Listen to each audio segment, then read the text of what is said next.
Okay, today we got the Mo Bias models. I'm not sure if I'm saying that correctly.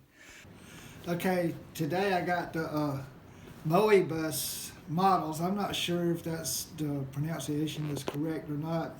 It's a 125th scale flatbed trailer. It simulates a 48-foot trailer.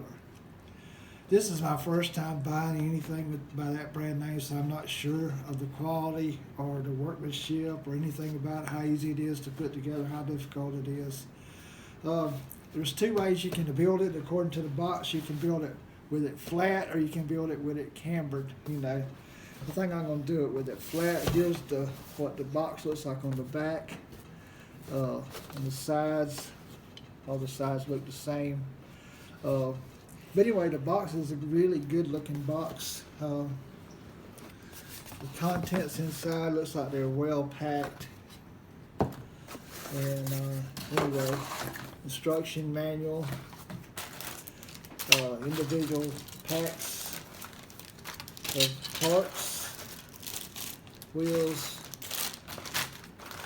a lot of different parts. It looks like it's going to have a high part count. So I'm not sure how difficult or how easy it is going to be. It's got a decal pack. Not sure what all's in there. But anyway, based on I briefly looked at the instructions just a few moments ago, and basically the way the kit's designed to be built is you build sub-assemblies and then you paint. Instead of waiting until it's completed and painting everything, you do partial builds. Like you're probably going to build the carriage and then the undercarriage and paint. So anyway, we'll see how it goes. I'm going to open, according to the instructions, you're supposed to start with the carriage, So it's got this pack here.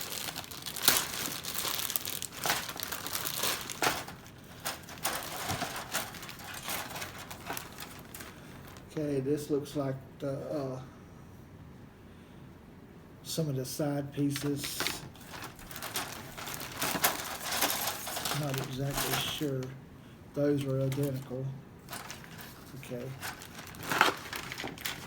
Let's over here. And then you have these rails. Okay. Okay. This one is the uncambered, I think.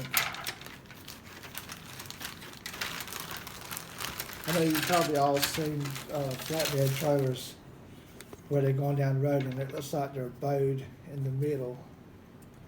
Right now, I don't really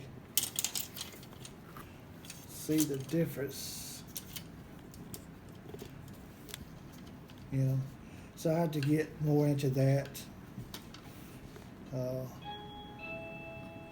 anyway, here is the deck, and everything looks like it's detailed really well. The underside of the deck looks like it's really detailed. The top side looks very detailed.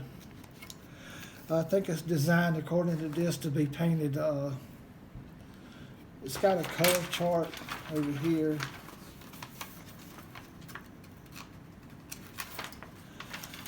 It's like the deck is designed to be painted two different colors.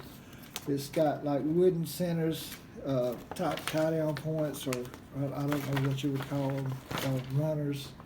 But anyway, so I'm not sure if I'm going to paint it like that or just paint it solid gray. It looks like it's designed to be painted gray. And so here is see if I can find the color chart.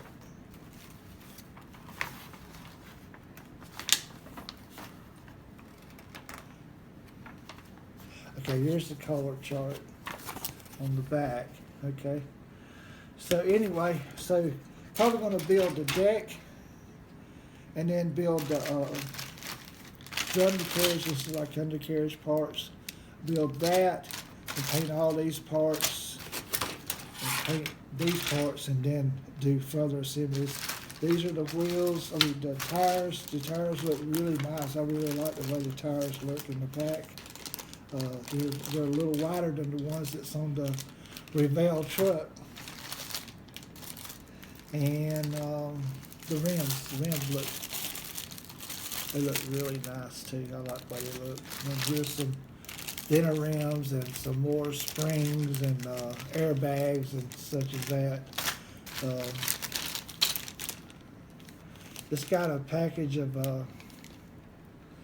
tie downs and stuff to simulate tie downs on the trailer too and stuff like that. So, and then it's got a toolbox that will fit right here. And I think I'm going to paint the toolbox a shiny, give it a chrome look, paint it kind of a chrome look on the toolbox, you know. And the rest of it's probably going to be gray.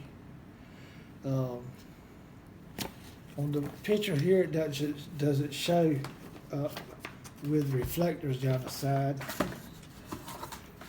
but on the box here, or here, it shows reflectors down the side. So I'm sure those are some of the decals that's in there. But I'm going to put this behind a 1/24 scale Revell truck that I previously did a video on. So once this is complete, it'll go behind either my red truck or my my red Kenworth truck or my blue Peterbilt. And also I got another trailer that I'm going to be building too.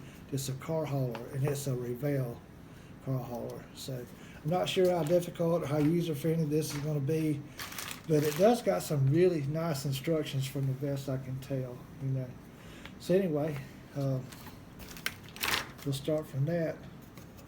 And I'm not going to do the video of me breaking the pieces out. So once I get them broke out and get ready to start putting this together, we'll come back. Okay, I got the frame and the deck dry fitted together. I really like this model. I think it's all going to fit together really nicely, but I wanted to dry fit it.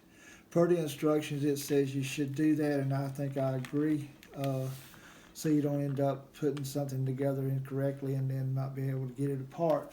Also, I like the manual that it's got these little black tabs here that warns you of certain things that you should be aware of, you know. Also, the cross members here, there's 1, 2, 3, 4, 5. They're different. The rear two is 107s, the center two is 106, and this one is 108. So in order to whenever I take it apart, because I'm going to take it back apart because I just got everything dry fitted, I numbered these so I wouldn't get them mixed up. I wrote on them with a Sharpie. Anyway, so now I'm going to take this apart, set it there, and then I'm going to take all these pieces back apart. I think I really like the way everything fits together. And I'm going to lay these here like this. And I think what I'm going to do is I'm going to glue the cross members here all the way down. And then I'm going to attach it one side here and glue it in and hold it in place. Because I think this is going to be really important that you hold this in place for a few minutes while the glue is bonding. I really like this. It's got this little notch right here that lets you line up there really nicely. So anyway, so I think that's what I'm going to do. Glue this here, then glue the cross members to this one side, and then put glue on this and on these areas on this, and then put it in here, like that. So I think that's what I'm going to do. I'm not sure if that is the best thing to do. I'm not sure if it'll be a mistake or not, but hopefully everything will work out fine. I got the deck and the chassis glued together. Everything went together really well. I'm not sure if the designers of this model intended to do it the way I did it, but I glued this rail in first to the here. Well, I dry fitted everything first, as you've seen previously. And then after I glued this in and I let this glue harden, you know, or bond good, then I glued in the cross members all the way down. And I have them numbered, so these are 107s, 106s, and 108. Okay, and then after I glued these into this side, then I brought this rail in, and I put it down in the little track that it goes in. It really fits together nice. The main thing that I had to really pay attention to is for these to come out exactly where they need to, which has got a little notch, so it takes away the guesswork on that. So that's really good. Now next, the kingpin plate and the kingpin. I've already glued the kingpin in. This is what's going to attach it to the fifth wheel on the truck. You know, I put a little extra glue on this one, more than maybe you should, but I didn't want it to, you know, because it's not very substantial, you know, so I didn't want it to be pulling loose or anything. And then this is going to glue here like this. Now I'm dry fitting it now, so, and it fits good. Okay, and then these rails and the trailer deck sides and the rub rails are going to glue together. And these are going to be like where you attach the tie downs if you're hauling a payload, you know. So that's what's going to be next. I'm going to be gluing these together and then attaching it to both sides.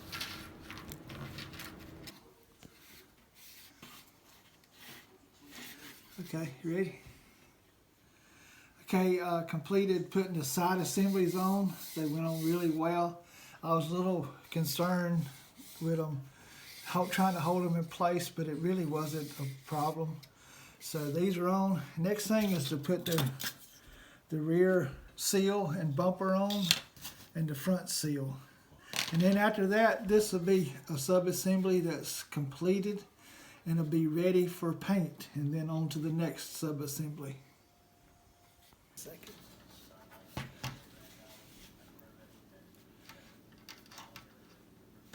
Okay, the deck is pretty much complete. Got the front piece on, the rear on. I got the landing gear on, but I don't have the feet attached to the landing gear. Got the side rails on, the little I forget what you call them for the straps. Anyway, so now this is basically as far as I'm going to go on this piece. The next thing would be to attach the landing gear. I mean, not landing gear, but the wheels, axles, and springs and all such as that. But I'm not going to do that until after this is painted. So this is ready for the paint shop now. And then once this is painted, then I'll come back and paint all these pieces for the axles and the shocks and the airbags and this little air tank. I think I'm going to paint those black. This is going to get painted gray.